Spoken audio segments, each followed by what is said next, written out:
আচ্ছা, একটা জিনিস খেয়াল করেছেন? যে মানুষটি ৫০ কেজি চাউলের বস্তা কিনতে পারে, সে কিন্তু সেই চাউলের বস্তাটি বহন করে নিয়ে যেতে পারে না। আবার যে মানুষটি এই চালের বস্তাটি ৳৫০ বিনিময়ে বহন করে নিয়ে যেতে পারে, তার কিন্তু সেই ৫০ কেজি চাউল কেনার সামর্থ্য থাকে না। জীবনের ট্র্যাজেডিটা এমনই, সবাই সব কিছু সমানভাবে পাবে না। চাওয়া পাওয়ার এই হিসেবের মাঝে আমাদের চলতে হয়, আমাদের জীবন অতিবাহিত করতে হয়।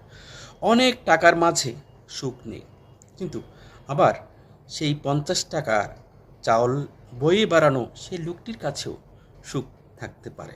চাওয়া পাওয়া নিয়ে আক্ষেপ করতে নেই।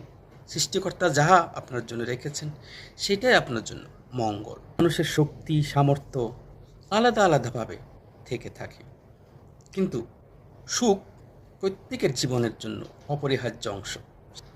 সুতরাং সেই সুখ কিংবা শান্তি টাকা কিংবা শক্তি সামর্থ্যের উপর নয়, সেটি নির্ভর করে নিজের মনের।